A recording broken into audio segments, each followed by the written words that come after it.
Here's the function sum of elements that we talked about in the lecture component, now in the Jupyter Notebook. To go over this again, it takes in an array as a variable, sets an internal variable to 0, walks through all the element x in the array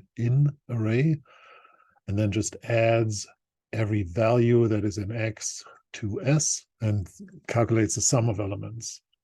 If we add in the print statements again that we had for debugging purposes, you can see that the first one says that we are on this function now. The last one says we're done here. And then there are these comments in the for loop stating s plus x is s plus x here in this first one. And then the new value of s as calculated, which should be equal to the first value in the print statement. We give this an 3-element vector with the values 1, 23, and 34. Assign that to a variable x that is outside of the function. So this x is a different x than this one.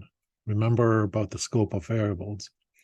And then we do some formatted printing here, indicating of what the result is. So if we execute this, we see, as we would have expected, we are in the sum of elements here. For the first iteration, we print 1. So this is s plus x. S at this point is 0. X at this point is the first element in the array. So that is 1. So 0 plus 1 should be 1. And indeed, s equals 1 is what comes out here. For the second one, we have now s equal to 1. We add 23. So s plus x should be 23. This is 1 plus 23. This is what this line is showing us here. And the sum of that should be 24. And indeed, the sum ends up being 24. Our last iteration, we have now 24 in our variable s. We add the last element of x to this. This is 34.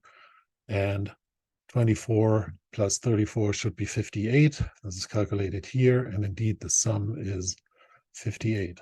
Now we're at the end of sum elements. We assign the return value to x and we print the result and we get none. Now let this sit here for a second. But why would we get none? Is because the return statement is missing. We are calculating s in this function and we are getting the value of 58, but we're not handing it back out here. So instead of returning anything, this function right now returns nothing. And so x is none. We can fix this by simply adding return s here. And now if we execute this again, right, all of these debug statements are the same, and the result is 58.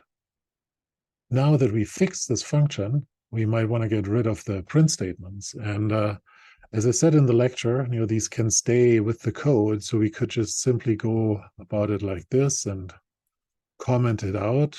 And then if we execute it, we'll just get the code that we actually want.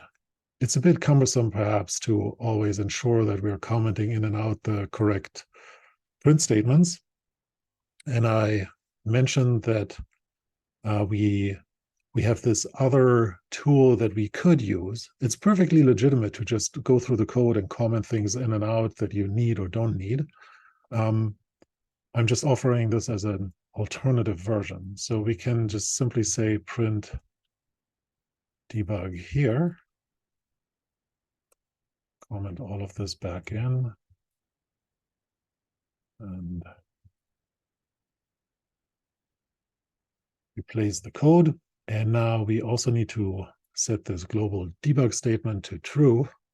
And if we run this, now we have all our debug output again and our result. And something else that we could do here to indicate that this is debug output is to add a little indicator string here. And now we're not printing to print directly. we have to hand the value of toPrint into this string with this formatting character %s. Now, if we execute this again, now all of a sudden we have an indicator in our output that this is actually debug output, and the actual output is here, and we could do other things. We could perhaps add a tab or a bunch of spaces or something like that, so that it's even visually a little bit better distinguished from the normal output. And now if we set this to false, all of a sudden, with one flip of a switch, literally all of our debug output goes away.